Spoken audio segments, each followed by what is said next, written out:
morning and welcome to Love Every Moment, coming to you today from Sacramento, California. Today's verse is 1 Peter 4:13.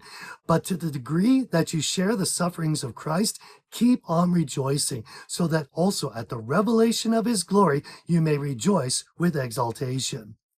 Well, this comes after last week's verse, and I have the link up here that talked about we shouldn't be surprised at the fiery ordeal among us. After all, it's for our testing, it's for our refinement, and the more we burn off the wicked deeds of the flesh, the more pure our soul will be, and the better our walk will be with Jesus. So suffering is a normal part of the Christian experience. In fact, it's a good thing for us to draw us closer to him.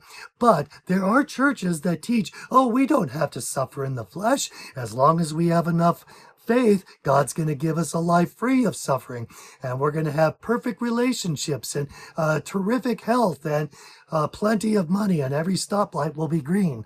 Well, I'm afraid that's just not scriptural. In fact, it's very heretical. If you're going to a church like that, head out the door and never look back, because that kind of teaching is pure poison.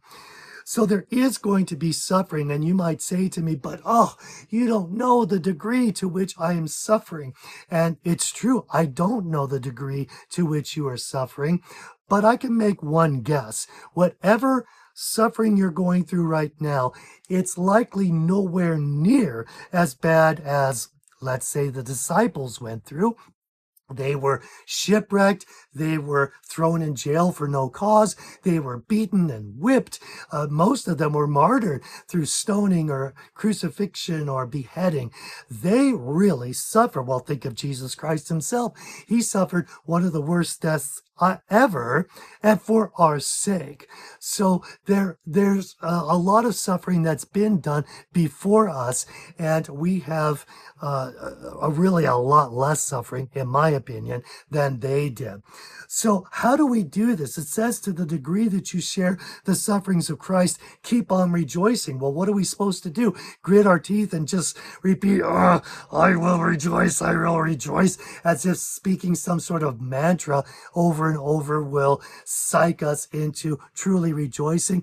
I don't think any human effort can bring us to that point. Think of Stephen, who was being stoned to death. Well, he had so much love coming out of him that he asked God to forgive those who were murdering him right at that very moment. That can't come from human efforts. That has to come from the Spirit being in our hearts. So how do we do this then?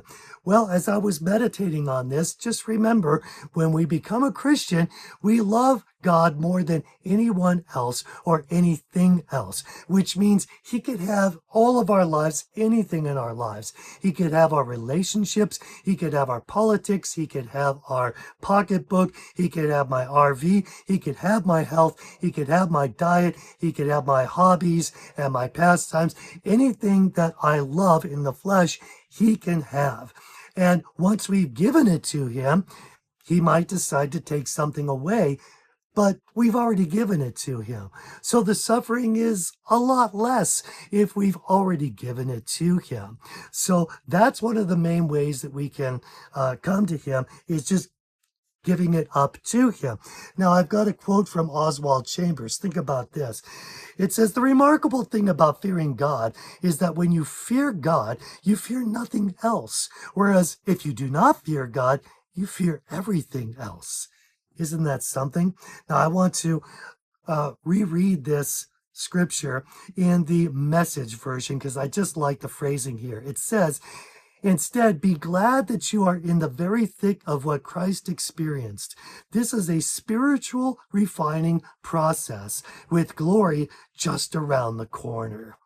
So remember, the more we distance ourselves from the flesh, the more we draw near to his love. So let's choose to love every moment, because then we're going to love every moment. I'm your average wretch, and I hope you have a great week.